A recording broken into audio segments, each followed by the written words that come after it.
Assalamualaikum warahmatullahi wabarakatuh. Selamat pagi teman-teman dimanapun berada. Di sini mungkin sebagian dari kita sudah pernah mendengar atau pernah kenal apa itu power atau yang di Indonesia kan yakni tenaga. Jadi contohnya saja saat ini kita berdiri di sini atau menonton video ini bahwa kita memerlukan tenaga. Nah, dari mana tenaga itu didapat? Tentunya kalau manusia kita mendapatkan tenaga dari makanan, dari minuman, dari nutrisi lainnya. Nah, yang kita bahas sekarang ini adalah dari mana tenaga engine itu atau apa yang mendasari tenaga-tenaga tersebut ada pada engine. Baik, di sini perkenalkan saya Pintara Harja dari D3 Prodi Alat Berat dengan NIM B0303210117. Saya akan memaparkan sebuah materi dengan judul Engine Power Concept dan Terminologi. Atau dengan bahasa Indonesianya adalah konsep dari tenaga di engine dan istilah-istilah atau terminologinya. Baik, tugas presentasi ini ditujukan dengan alasan yakni memenuhi tugas dari Bapak dosen, Bapak Darmansyah STMT dengan mata kuliah Intermediate Engine System. Baik, kita akan masuki materinya. Yang pertama yang kita bahas adalah parameter-parameter dasar yang dapat mempengaruhi tenaga atau power engine Caterpillar. Kenapa kita bahas di sini? Jadi dari apa sih hal-hal yang mempengaruhi terhadap tenaga yang dihasilkan pada engine Caterpillar? Di sini ada 4 poin utama. Yang pertama adalah diameter dalam silinder atau kita bisa sebutnya bore, kemudian panjang langkah piston atau kita bisa sebutnya stroke, kemudian ada volume atau displacement, dan yang keempat adalah perbandingan kompresi atau compression ratio. Tak hanya itu, sebenarnya banyak masih nanti akan kita paparkan. Jadi di sini ada bore, ada stroke, ada BDC, ada TDC, kemudian ada crankshaft TDC dan crankshaft BDC yang nanti akan kita paparkan semuanya. Baik, jadi ini dimulai dari yang tadi kita mengenal adalah TDC atau top dead center. Apa sih itu TDC? TDC adalah istilah yang digunakan untuk menunjukkan posisi piston pada posisi paling atas atau posisi tertinggi di dalam silinder. Jadi pada saat posisi piston itu paling tinggi di dalam silinder. Yang kemudian adalah BDC atau bottom dead center, yakni posisi piston pada saat berada di titik terendah dalam silinder. Jadi di dalam silinder dia posisi turun atau di paling bawah. Nah, ini ada gambarnya, ada BDC, ada TDC. Kemudian tadi kita juga mengenal yang namanya bore. Bore itu apa? Kalau kita sebutannya diameter dalam silinder. Apa? Diameter dalam silinder itu pada saat kita mengukur sebuah silinder dan kita mengukurnya di bagian dalam, itulah dinamakan BDC, bore.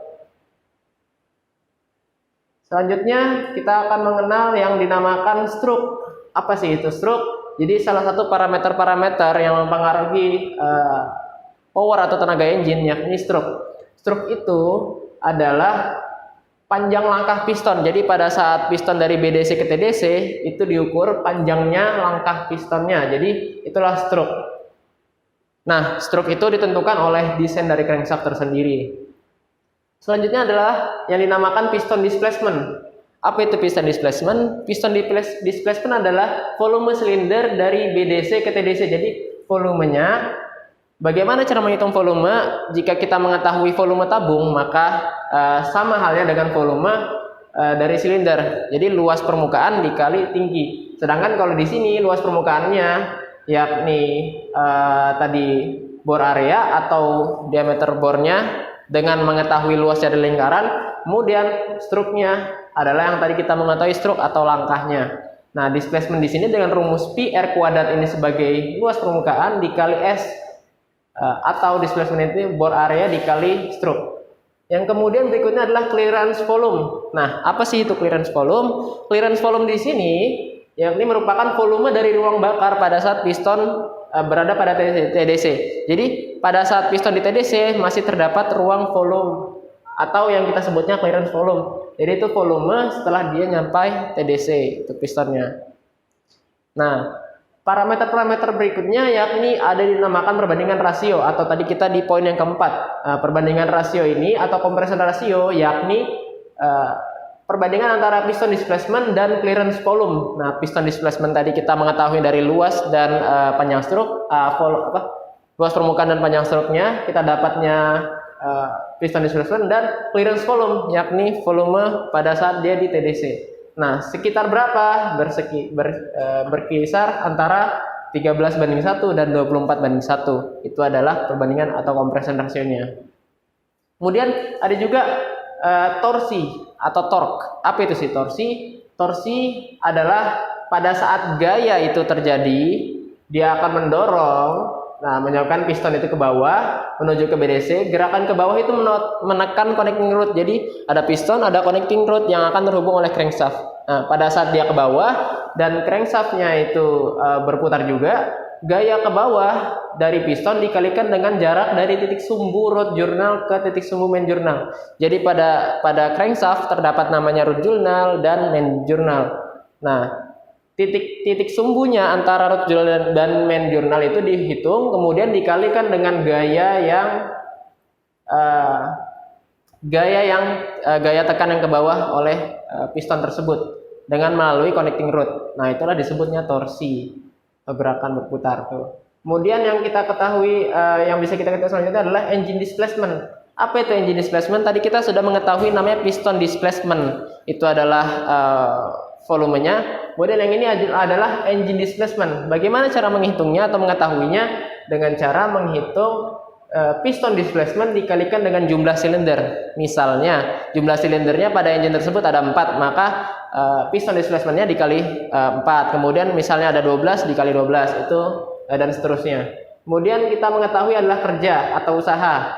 Usaha adalah gaya F yang bekerja pada suatu jarak atau lintasan tertentu dengan rumus dasarnya adalah W sama dengan F kali D. W di sini adalah usaha, F itu adalah gaya, dan dikali D itu adalah jarak tempuhnya atau lintasan tertentu. Contohnya saja, misalnya saya memiliki tenaga 10 Newton dan menggerakkan sejauh 5 meter meja tersebut, maka saya memiliki usaha sekitar 10 dikali 5 maka 50 Newton meter. Itu adalah dari usaha yang saya punya sekarang ini. Kemudian yang berikutnya adalah power. Apa sih itu power? Power adalah usaha atau kerja yang dilakukan dalam satuan waktu. Jadi saya tidak bertenaga kalau tidak ada waktu yang tidak ada selang waktunya. Jadi dikatakan berpower atau bertenaga pada saat sebuah usaha itu berpengaruh terhadap sebuah waktu. Jadi ada rentan waktunya gitu. Selanjutnya adalah tidak hanya parameter-parameter dasar saja yang mempengaruhi terhadap horsepower engine tersebut. Ada beberapa faktor-faktor lainnya, yakni faktor kondisi yang mempengaruhi horsepower engine. Jadi ada 3 faktor kondisi atau faktornya, yakni faktor udara, terus bahan bakar, dan panas. Nah, jadi ada 3 faktor tersebut. Kemudian ada catatan di sini, engine yang diproduksi oleh pabrik Caterpillar akan mencapai rated horsepower bila memenuhi beberapa kondisi pengetesan pabrik yang didasari standar internasional SAE J1995. Kemudian kita akan masuki yang berikutnya adalah pengaruh fuel terhadap horsepower engine. Jadi bahan bakar itu ternyata berpengaruh terhadap horsepower engine yang dilakukan. Jadi bukan hanya sembarang bahan bakar, tapi bahan bakar yang ditentukan spesifikasinya. Oke, bagaimana bahan bakar itu bisa berpengaruh? Apa sih yang berpengaruh terhadap bahan bakar tersebut? Kemudian berpengaruh juga terhadap horsepower engine. Jadi yang dinamakan yang pertama adalah specific gravitasi atau berat jenis. Jadi kita bisa mengenali berat jenis, baik itu berat jenis air, berat jenis alkohol, berat jenis benda yang lainnya, atau berat jenis hal-hal lainnya. Nah, yang di sini kita bahas adalah berat jenis dari fuel. Bagaimana pengaruhnya berat jenis terhadap horsepower engine? Jadi berat fuel ini perbandingan jumlah tertentu, perbandingan berat fuel dibandingkan dengan berat air dengan jumlah pada temperatur yang sama. Semakin tinggi spesifik gravitasi, maka semakin berat fuel tersebut dan semakin besar energi atau horsepower yang dihasilkan. Itu akan berbanding terbalik. Jadi semakin rendah spesifik gravitasi, maka semakin kecil horsepower yang dihasilkan. Itulah pengaruh dari spesifik gravitasi. Jadi semakin tinggi, semakin bagus dia bahan bakarnya menghasilkan horsepower. Kemudian ada yang kedua, yakni temperatur fuel. Ternyata suhu itu juga berpengaruh. Jadi suhu dari bahan bakar itu berpengaruh juga terhadap horsepower. Dikatakan di sini bahwa suhu yang kenaikan temperatur fuel itu pada daerah antara transfer pump dan fuel injection pump atau injektor dapat mempengaruhi kemampuan engine. Jadi kenaikan temperatur ini dapat disebabkan oleh misalnya radiasi panas atau gesekan-gesekan yang lainnya yang karena terhambatnya aliran elektron fuel ke tangki. Jadi panas itu juga berpengaruh terhadap horsepower engine. Berikutnya adalah kondisi udara. Nah, di sini salah satu hal yang penting juga adalah kondisi udara di lingkungan pekerjaan atau di lingkungan kerja dari engine tersebut. Bagaimana itu bisa berpengaruh? Yang pertama adalah kondisi atmosfer. Atmosfer adalah kondisi dari tekanan udara sekitar.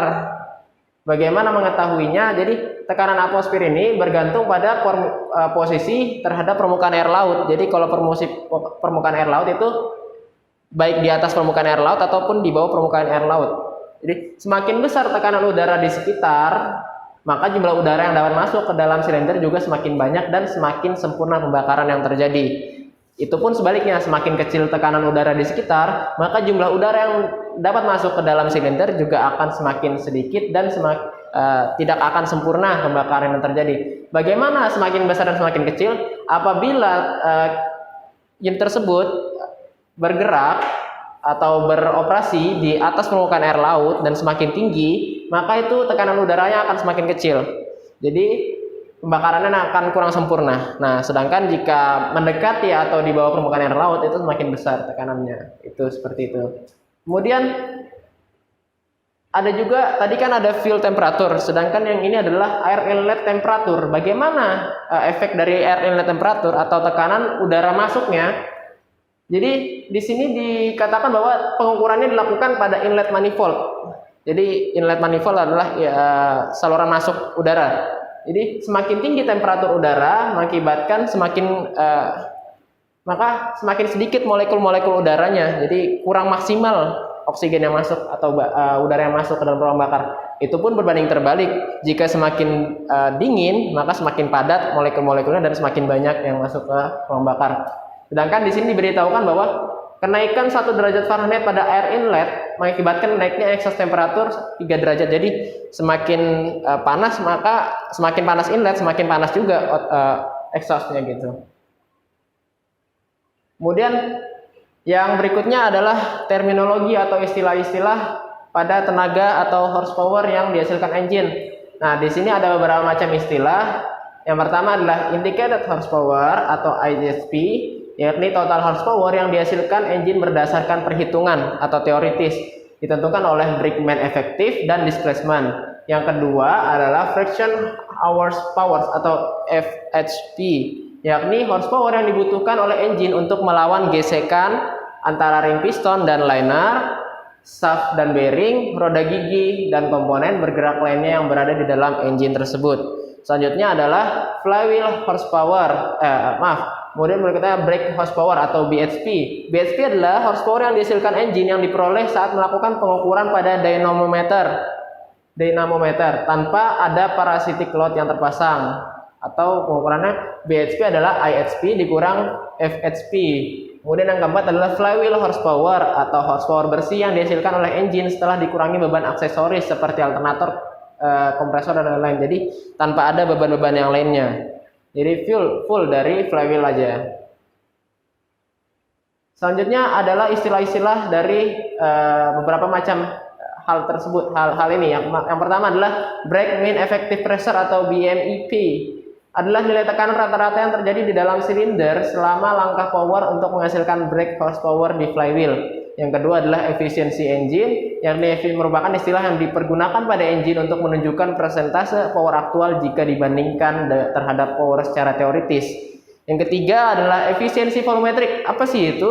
Efisiensi volumetrik adalah kemampuan pengisian udara ke dalam silinder pada langkah intake dibandingkan dengan jumlah udara di dalam silinder pada langkah atmosfer. Kemudian efisiensi thermal merupakan ukuran untuk menentukan kemampuan engine untuk mengubah energi bahan bakar menjadi energi panas yang menyebabkan piston memutar crankshaft. Kemudian berikutnya adalah brake specific fuel consumption atau BSFC. Brake specific fuel consumption atau diisi merupakan ukuran untuk jumlah fuel dalam pound atau lb yang digunakan untuk menghasilkan per unit horsepower per satuan waktu. Jadi itulah beberapa terminologi atau istilah-istilah dan parameter-parameter penting yang mendasari dari horsepower pada engine tersebut. Saya dapat menyimpulkan bahwasannya banyak hal yang mempengaruhi jumlah horsepower pada engine Caterpillar seperti bore, stroke, displacement, dan compression ratio. Tak hanya itu, beberapa kondisi seperti fuel, kemudian kualitas fuel dan kondisi udara juga berpengaruh terhadap horsepower yang dihasilkan engine tersebut. Demikian pemaparan materi dari saya. Semoga materi ini akan bermanfaat saat ini maupun di masa yang akan datang. Makan ikan haruan dengan nasi putih cukup. Sekian dan terima kasih. Wassalamualaikum warahmatullahi wabarakatuh. Saya Pintara Harja. Sampai jumpa.